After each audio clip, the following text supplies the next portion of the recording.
তারপরে এই গিফট আনছি তারপরে জানা মানামানি। দেখছো ভাইজান কি কামটা করলো? প্রতিবার বিদেশ থেকে আসলে আমাকে কত কত গিফট দিত, আর এবার কি দিছে?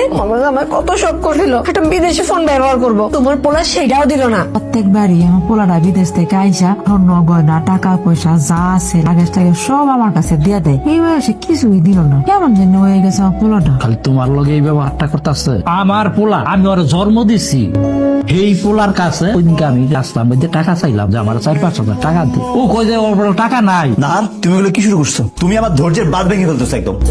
আমি আবার কি করলাম যেটার জন্য তোমার ধৈর্যের বাঁধ ভাঙা দিতেছে? তুমি কি করো? আমি আসার পরে লাকিসটা আলমারিতে ঢুকে রাখলাম, আমি কাউরে কোনো কিছু গিফট দিতে পারলাম না, সবাই যা তা বলতেছে আমাকে। বাজারে যাওয়ার সময় আমার 100 টাকা ধরায় দাও, 100 টাকা দিয়ে বন্ধুদের খাওয়াইতে। এই 100 টাকা কিছু হয়? কিচ্ছু হয় না। এই 100 টাকা নিয়ে যাওয়ার কারণে আমার বন্ধুরা আমার যা না তা অপমান করতেছে। বাসায় কারো টাকা দিতে পারি না, ঠিক মতো বাজার করতে পারি না, আব্বা টাকা চাই আব্বা টাকা দিতে পারি না, বোনের জামাই কিছু দিতে পারি না, রাস্তায় বাড়ি দিতে পারি না। কি শুরু করছো তুমি আমার সাথে বলো তো? হ্যাঁ, আমার তো মনে হচ্ছে আমি দেশে এসে ভুল করছি, আমি বিদেশে ভালো ছিলাম। তোমার কারণে আমার মান সম্মান সব নষ্ট হয়ে যাচ্ছে।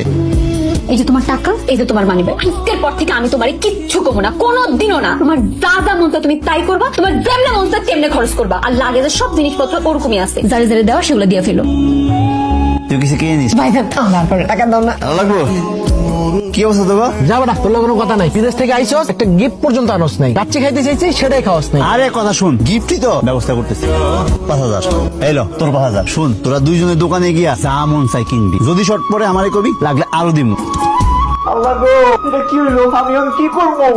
এরকম করতেছো কেন? আমার সব নিষেধ হয়ে গেছে না। আমি যে কোম্পানিতে চাকরি করতাম সেই কোম্পানি বন্ধ হয়ে গেছে। বিদেশে যারা ছিল সবাই দেশে পাঠাই দিছে, আর যারা দেশে আসছে সবাই বলতে বিদেশ না যায়। কি করবো আমি কিচ্ছু জানি না, আমার কাছে কোনো টাকা পয়সা নাই। আমার যে কি হবে, সব টাকা আমি খরচ করে ফেলছি।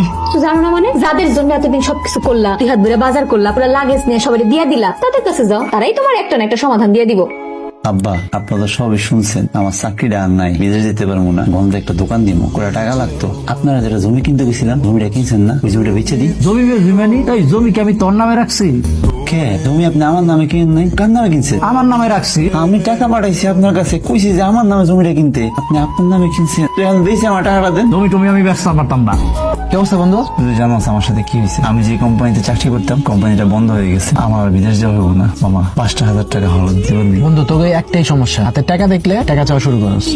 এর আমার হিসাবে টাকা, কাজের টাকা, আমি এখান থেকে কোনো টাকা দিতে পারবো না। 2,000 টাকা হলার দে, খুব বিপদে পড়ছি না, চাইতাম না। বললাম না, এরা কাজের টাকা। কি ব্যাপার ভাইজান, এত রাতে তুমি এনে রাখলা কে? বোন রে, তুই তো জানিস আমার সাথে কি হয়েছে। কি যে বিপদের মধ্যে আছি তোর বুঝাইতে পারবো না। তো আমার যে ব্যবসা করার লাগে 6 লাখ টাকা হলার দিছিলাম, আমার এই বিপদে ওখান থেকে কিছু টাকা আমার ফেরত দিতে পারবো? তোর আক্কেল কি? হ্যাঁ, তুমি না হয় আমার বিপদ আপদে একটু সাহায্য করছো, সেটা ভালো কথা, কিন্তু আমার জামাইরে ব্যবসার জন্য করে টাকা দিছো।